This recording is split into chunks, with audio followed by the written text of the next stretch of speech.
Hello friends, இந்த வீடியோவில் நம்ம எதை பற்றி பார்க்க போகிறோம்னா, நம்மளுடைய மொபைல் ஃபோனில் இருக்கக்கூடிய அந்த இஎம்எம்சி ஐசியை எப்படி ப்ராப்பராக எடுத்துகிட்டு நம்ம எப்படி வந்து ரீபாலிங் பண்ணுறது அப்படின்றத நம்ம இந்த வீடியோவில் வந்து பார்க்க போகிறோம்.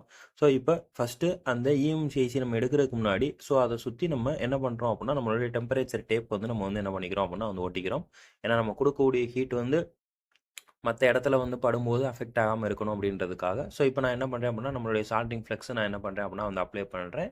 சரிங்களா? ஸோ இது வந்து ஒரு பெரிய ப்ராசஸ் தான். பட் ஆனால் நான் வந்து உங்களுக்கு வீடியோவில் காட்டணும் அப்படின்றதுக்காக நான் என்ன பண்ணியிருக்கேன் அப்படின்னா, நான் வந்து வீடியோ வந்து ஸ்பீடப் பண்ணியிருக்கேன். ஸோ இப்போ நம்மளுடைய இஎம்சிஐசி எடுக்கிறதுக்கு ஏர் வந்து ஒரு 60 to 70க்குள்ளே வச்சுக்கலாம். ஹீட் வந்து பார்த்திங்கன்னா வந்து ஒரு 360 370 என்ன பண்ணிக்கலாம் அப்படின்னா வந்து வச்சுக்கலாம். ஸோ இப்போ நம்மளுடைய அந்த க்ரோபார் அப்படின்னு சொல்லக்கூடிய அந்த டூலை நம்ம கொஞ்சம் கொஞ்சமாக நம்ம என்ன பண்ணணும் அப்படின்னா வந்து ஹீட் பண்ணிவிட்டு நம்ம வந்து உள்ளே இன்சர்ட் பண்ணி நம்ம வந்து ரிமூவ் பண்ணால் நமக்கு ப்ராப்பராக பேட் எதுவுமே டேமேஜ் ஆகாமல் என்ன வந்து ரிமூவ் ஆகிடும். ஸோ அதுக்கப்புறம் நம்மளுடைய பேடை வந்து ப்ராப்பராக என்ன பண்ணணும் அப்படின்னா நம்ம வந்து க்ளீன் பண்ணணும். ஸோ அதில் எந்த ஒரு க்ளூவுமே இல்லாமல் நம்ம ப்ராப்பராக க்ளீன் பண்ணதுக்கப்புறம் நம்மளுடைய ஐசியை க்ளீன் பண்ணக்கூடிய ப்ராசஸுக்கு வந்து நம்ம என்ன பண்ணுறோம் அப்படின்னா வந்து போகிறோம். ஸோ அதில் நிறையா பேஸ்ட் இருக்கும். ஸோ அதை வந்து நிறையா டெக்னிக்ஸ் இருக்குது க்ளீன் பண்ணுறதுக்கு. சால்ட்ரிங் பேஸ்ட் யூஸ் பண்ணி பண்ணுவாங்க, பிபிடி பேஸ்ட் யூஸ் பண்ணி பண்ணுவாங்க. சரிங்களா? ஸோ இப்போ அதை ப்ராப்பராக நம்ம என்ன பண்ணிடுறோம் அப்படின்னா வந்து க்ளீனிங் வந்து பண்ணிடுறோம்.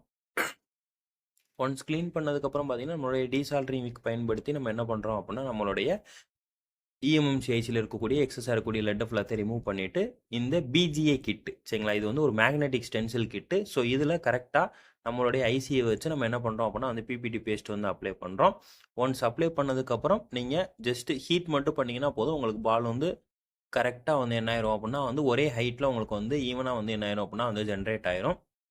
அதுக்கப்புறம் அதில் நீங்கள் லைட்டாக வந்து சால்ட்ரிங் ஃப்ளெக்ஸ் வந்து போட்டு நல்லா நீங்கள் ஹீட் பண்ணிங்கன்னா உங்களுக்கு இண்டிவிஜுவலாக அந்த பால்ஸ் எல்லாமே தனித்தனியாக என்ன ஆக ஆரம்பிச்சிடும் அப்படின்னா வந்து தெரிய ஆரம்பிச்சிடும். சரிங்களா? ஸோ நிறையா பேர் வந்து நம்ம ஐசி ரீபாலிங் பண்ணும்போது எனக்கு வந்து பேட் வந்து டேமேஜ் ஆகுது, இல்லை நான் க்ளீன் பண்ணும்போது எனக்கு வந்து பேட் வந்து டேமேஜ் ஆகுது அப்படின்லாம் சொல்கிறீங்க இல்லையா? ஸோ அப்போ கரெக்டான ஏர் டெம்பரேச்சர் நீங்கள் வந்து வைக்கலை அப்படின்றதான் அதுக்கான அந்த ப்ராப்ளத்துக்கான ஒரு சொல்யூஷன். சரிங்களா? நீங்கள் கரெக்டான ஏர் டெம்பரேச்சர் வச்சிங்க அப்படின்னா உங்களுக்கு பெர்ஃபெக்டாக உங்களுக்கு என்ன ஆகும்னா எந்த ஒரு பேட் டேமேஜும் இல்லாமல் ஐசி வந்து உங்களுக்கு என்ன ஆகும்னா வந்து ரிமூவ் ஆகும். இப்போ நம்ம ப்ராப்பராக அந்த ஐசியை எந்த டைரெக்ஷனில் வைக்கணுமோ அந்த டைரெக்ஷனில் நம்ம என்ன பண்ணுறோம் அப்படின்னா வந்து ஐசியை நீங்கள் ப்ராப்பராக வச்சு ஃபிக்ஸ் பண்ணிங்கனாலே உங்களுக்கு என்ன ஆயிரும் அப்படின்னா அந்த ஐசி வந்து ஃபிக்ஸ் ஆயிரும். நம்ம ஐசியை வந்து ஷேக் பண்ணணுன்ற நீடு வந்து கிடையாது. ஓகேவா? தேங்க்யூ.